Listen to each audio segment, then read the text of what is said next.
রাধারানী কি করলেন? বৃন্দা দেবীকে অভিশাপ দিলেন। কেন অভিশাপ দিলেন? যেহেতু কৃষ্ণ রাধারানীর কুঞ্জে যাওয়ার কথা বলে সারা রাত যায়নি, কোথায় গেছে? বৃন্দা দেবীর কাছে। তাই বৃন্দা দেবীকে কি করেছে? অভিশাপ দিয়েছে। কি? যে তোমার রাক্ষসের সাথে বিয়ে হবে। কি হবে? যে তোমার রাক্ষসের সাথে বিয়ে হবে, তুমি মত্ত লোকে যাও, চলে যাও, তোমার রাক্ষসের সাথে বিয়ে হবে। তখন রাধারানী চরণে পড়ে বৃন্দা দেবী ক্রন্দন করছে, রাধে, আমরা তো তোমারই দাসী, আমরা তো তোমারই দাসের দাসী, আমাদের এভাবে তুমি অভিশাপ দিতে পারো না, তুমি করুণা করো, তুমি তো করুণাময়ী, তুমি তো জগৎ জননী, তুমি তো বৃন্দাবনের ঈশ্বরী, তুমি যদি এমন নিষ্ঠুর হও তাহলে আমাদের কানাই কেন নিষ্ঠুর হবে না? আমাদের কানাই কেন নিষ্ঠুর হবে না? তখন বৃন্দা দেবী এরকম কথা শুনে রাধারানীর কি হলো? মনটা গলে গেল। বলছে ঠিক আছে, আমি তো বলে ফেলেছি, এর থেকে তো আমি আসতে পারবো না, তা আমি তোমাকে একটা দিন দিচ্ছি, বছরে একটা দিন তুমি কৃষ্ণকে পাবে, তোমার সাথে কৃষ্ণের বিয়ে হবে, প্রতি বছর কি হবে? বিয়ে হবে। বৃন্দা দেবী খুশি। হে রাধারানী, ঠিক আছে, আমাকে আর এই চিৎ জগতে আসার দরকার নেই, আমি সারা জীবন যতদিন চন্দ্র সূর্য থাকবে অনন্তকাল আমি এই পৃথিবীতেই থাকতে চাই। কেন? কারণ প্রতি বছর একটা দিন তো আমি গোবিন্দকে পাবো। সেই দিন বৃন্দা দেবী চলে এসেছে, আর কোনোদিন যায়নি, বৃক্ষরূপে পৃথিবীতে রয়ে গিয়েছে। বুঝতে পেরেছেন কি হয়েছে? এই যে বৃন্দা দেবী তুলসী বৃক্ষ, এটা কোনো সাধারণ নয়। আমরা কি করি? আমরা স্নান না করে তুলসী চয়ন করি, করি না? করি তো। তারপরে আমরা তুলসীকে অনেক অত্যাচার করি, করি না? এই বৃন্দা দেবী হচ্ছে রাধারানীর কৃপাপুষ্ট, গোবিন্দের অতীব প্রিয়। গোবিন্দ তুলসী পত্র ছাড়া ভোগ গ্রহণ করে? করে? রাধারানী করে? কেউ করে না। তো এই বৃন্দা দেবীকে খুব যত্ন করতে হবে, খুব। একে সেবা যদি করেন, রাধারানী প্রসন্ন হবে। রাধিকা নামেতে কি কৃষ্ণ পায়, আর কৃষ্ণ নামে কি পায়? রাধারানী। বুঝতে পেরেছেন? তাই কি করেছে বৃন্দা দেবী? আর কোনোদিন সেই গোলকে ফিরে যায়নি। বুঝতে পেরেছেন? কোথায় কোথায় রয়ে গেছে? মরতে। কেন? আজকের দিনটার জন্য, যে আজকে তো গোবিন্দকে আমি পাবো। তাও কিভাবে পাবো? শুধু পাবো না, কিভাবে পাবো? পতি হিসেবে পাবো। এবং যখন এই বৃন্দা দেবী এই মর্তে অভিশাপ পেয়ে চলে আসলেন, তখন উনি কঠোর তপস্যা করেছিলেন। কঠোর তপস্যা করে উনি কি করেছিলেন? উনি নারায়ণকে প্রসন্ন করেছিলেন এবং নারায়ণকে বলেছিলেন যে তুমি যদি আমাকে বর দিতে চাও তাহলে তুমি আমাকে এই বর দাও, যেন কি? যেন আমি তোমাকে প্রতিরূপে পাই। আমি তোমাকে কি পাই? প্রতিরূপে পাই। কি রূপে পাই? প্রতিরূপে পাই। তো এরকম ভাবে কি করেছিল?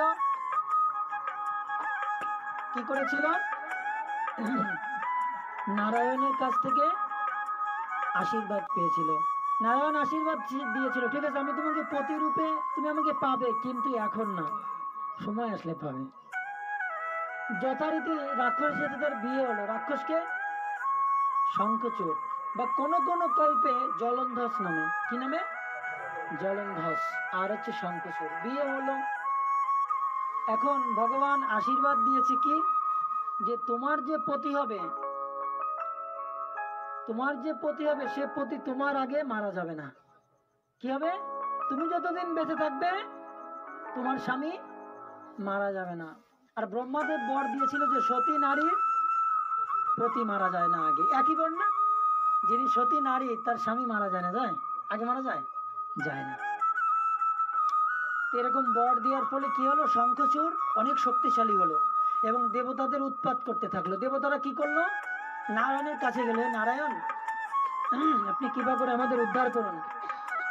বলছে শঙ্খচূড়কে একমাত্র শিব ঠাকুর মারতে পারবে, আর কেউ মারতে পারবে না। এখন ভোলানাথের কাছে এলো। ভোলানাথ বলছে আমি ওকে মারতে পারবো না, কারণ ওর কিছু বর আছে। কি জানো?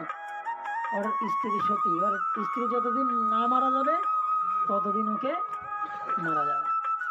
এখন নারায়ণের কাছে এসেছে, নারায়ণ কি করবে? ওই যে নারায়ণ বর দিছিল যে আমি তোমার স্বামী হব কোনো এক কল্পে। যথারীতি কি হলো, ওদিকে যুদ্ধ চলছে শঙ্খচূড়ের সঙ্গে, কার? দেবতাদের, শিব ঠাকুরের। আর এদিকে নারায়ণ কি করলো, শঙ্খচূড়ের বেশ ধারণ করে তুলসীর কাছে আসলো। এখন স্বামী ফিরে এসেছে যুদ্ধ করে, স্বামী সেবা করতে হবে না? স্বামীর খুব সেবা করেছে, সেবা টেবা করে আজকে খুব ভালো লাগছে। বলছে, এ পতিদেব, এতদিন তোমাকে আমি অন্য ভাবে পেয়েছি, আজকে কেমন অনেক বেশি আনন্দ হচ্ছে আপনাকে দেখে। তা আমি আজকে আপনাকে আবার বিয়ে করতে চাই। তা যেদিন আপনার সাথে আমার বিয়ে হয়েছিল, আমার বাবা বলেছে তোর এক রাক্ষসের সাথে বিয়ে হবে। তা সেদিনকে আমি মন থেকে আপনাকে স্বামী রূপে মেনে নিইনি, আর বিয়ের দিন আমি আপনাকে দেখিনি, চোখ বন্ধ করেছিলাম। তা আজকে কেন যেন আপনাকে আমার আবার বিয়ে করতে ইচ্ছে করছে। নারায়ণ খাইছে ধরা, ঠিক আছে? নারায়ণ তো মনে মনে ভয় পাচ্ছে, এ কি, ও ও কি বুঝে বলছে যে এরকম বিয়ে করতে হবে, বুঝতে পেরেছেন? এখন বলছে আমার আপনাকে বিয়ে করতে ইচ্ছা করছে। তাই কি বিবাহ? গন্ধর্ব বিবাহ। কি করলো? দুটো মালা নিয়ে আসলো, দুইজনে কি করলে? মালা বদল করলেন এবং অগ্নিকে সাক্ষী রেখে 7 পাক ঘুরলো, বিয়ে হয়ে গেল। বিয়ের পরে কি হলো, স্বামীকে খুব খাওয়ালো, অনেক আইটেমে রান্না করে খাওয়ালো এবং স্বামীকে প্রণাম করেছে চরণ স্পর্শ করে। স্বামী কি করেছে? ওকে ধরে উঠিয়েছে। সাথে সাথে তুলসী বুঝতে পেরেছে এ আমার স্বামী নয়। আর ওদিকে শিব ঠাকুর ত্রিশূল দিয়ে কি করেছে? শঙ্খচূড়কে বধ করে দিয়েছে। কেন? এদিকে সতীত্ব নষ্ট হয়ে গিয়েছে, পর পুরুষকে স্পর্শ করেছে, আর ওদিকে তার স্বামীকে বধ করা হয়ে গেছে। তখন বলছে, কে তুমি? তুমি তো আমার স্বামী নও, তুমি আমার সঙ্গে ছলনা করেছো। কে তুমি? এখনই তোমার প্রকৃত রূপে আসো, না হলে তোমাকে আমি ভস্ম করে দেবো ঔষধ দিয়ে। ভগবান ভয় পেয়ে গিয়েছে, সাথে সাথে চতুর্মুষ বিষ্ণু মূর্তি ধরেছে। বলছে, নারায়ণ তুমি শেষ পর্যন্ত তুমি আমার সাথে এরকম করলে, আমি এটা ভাবতে পারিনি। বলছে, না তুলসী, তুমি তো আমার কিন্তু বর চেয়েছিলে, তুমি আমাকে প্রতিরূপে লাভ করতে চাও, তাই তুমি আমাকে পেয়েছো। বলছে, না, আমি আপনাকে এইভাবে প্রতিরূপে লাভ করতে চাইনি, তাই আমি তোমাকে অভিশাপ দিচ্ছি, তুমি পাষাণ হৃদয় হয়ে আমার সতীত্ব হরণ করলে। অনেক বিস্তারিত, আমি সংক্ষেপে বলে দিচ্ছি। তাই তুমি পাথর হয়ে যাবে আজকে থেকে, আর তোমাকে একটা পোকা তোমাকে কেটে কেটে খাবে। এই শালিগ্রাম হচ্ছে সেই পাথর। কোন পাথর? বৃন্দা দেবী অভিশাপ দিয়েছে, তুমি পাথর হয়ে যাও আজকে থেকে। আর এই পাথর কোথায় আছে জানেন? একমাত্র নেপালে আছে, গন্ডকী নদী। শুধু ওই নেপাল চেনেন? ওই নেপালে আছে। ওইখানে ছিল বৃন্দা দেবী আর ওই জলন্ধরের গৃহ নেপালে। ওই গন্ডকী নদীর তীরে এই শালগ্রাম আছে। ওই পাহাড় থেকে পোকায় কেটে কেটে সুন্দর গোল করে কেটেছে না, দেখছেন? কেটে কেটে ওই নদীতে ফেলে, আর ওই নদী থেকে তুলে তুলে পান্ডারা বিক্রি করে। আমাদের যত শালিগ্রাম আছে ম্যাক্সিমাম নকল। যে পাথরটা কাটা থাকবে পোকায়, সেইটা হচ্ছে শালিগ্রাম আসল। অভিশাপ দিল, ভগবান বলছে, আচ্ছা ঠিক আছে, তুমি অভিশাপ দিলে তো আমি গ্রহণ করলাম, যথেষ্ট। কিন্তু আমি তোমাকে অভিশাপ দেবো না, তোমাকে আমি আশীর্বাদ করছি। তোমার এই কেশ রাশি থেকে তুলসী বৃক্ষ হবে, আর সেই বৃক্ষের প্রত্যেকটা পত্র আমার সেবায় লাগবে। তোমাকে ছাড়া আমি এক মুহূর্ত থাকবো না। তাই শালিগ্রামে সবসময় তুলসী দিয়ে রাখতে হবে। কি শয়ন দিলেও আপনি তুলসী দিয়ে রাখতে হবে, বুঝতে পেরেছেন? অথচ তুলসীটা চেঞ্জ করে দিতে হবে। সারাদিন যে তুলসী থাকবে ওটা চেঞ্জ করে নতুন আর একটা তুলসী দিয়ে রাখতে হবে। অহর নিশি সবসময় তুলসী যুক্ত থাকে নারায়ণ। আমি আশীর্বাদ করছি, তোমার কাষ্ঠ দ্বারা নির্মিত হার আমার ভক্তরা গলায় ধারণ করবে। যার গলাতে এই ত্রিরেখা অঙ্ক, কয় রেখা? 3 প্যাচ।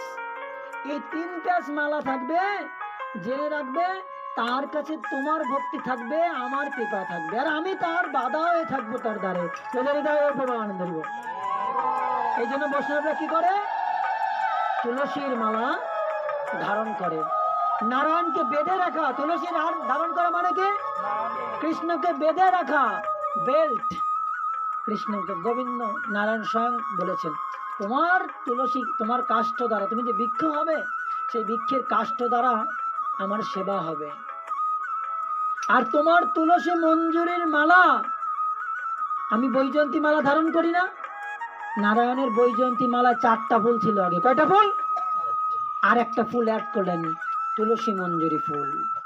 তাই ভগবানের গলাতে একটা বৈজয়ন্তী মালা আছে, সেটা 5টা পুষ্প আছে। 1 নম্বর পদ্ম ফুল, 2 নম্বর কন্দ ফুল, 3 নম্বর মান্দার ফুল, 4 নম্বর পারিজাত, আর এট লাস্ট সর্বশেষ তুলসী মঞ্জুরি।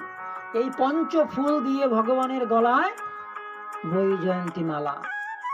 বলতে তোমার মঞ্জুরি দিয়ে আমার গলার হার হবে। ভগবান তো তুলসী মালা ধারণ করে না, তাই কি করলেন? তুলসী মঞ্জুরি দিয়ে বৈজয়ন্তী মালা ধারণ করলেন। তো এই হচ্ছে, দেখেন কত পবিত্র, কত সুখদায়ী, কত আনন্দদায়ী এই লীলা। আজকে সেই শালগ্রাম আর বৃন্দা দেবীর রাধারানী আশীর্বাদ করেছিল যে বছরে তোমার একদিন ভগবানকে পাবে প্রতিরূপে। জয় জানি তাই ভগবান। আর দেরি করবো না, 8:30 অতিবাহিত হয়ে গেছে, আমাদের ভোগ হয়ে গিয়েছে। বৃন্দা দেবীকে অভিশাপ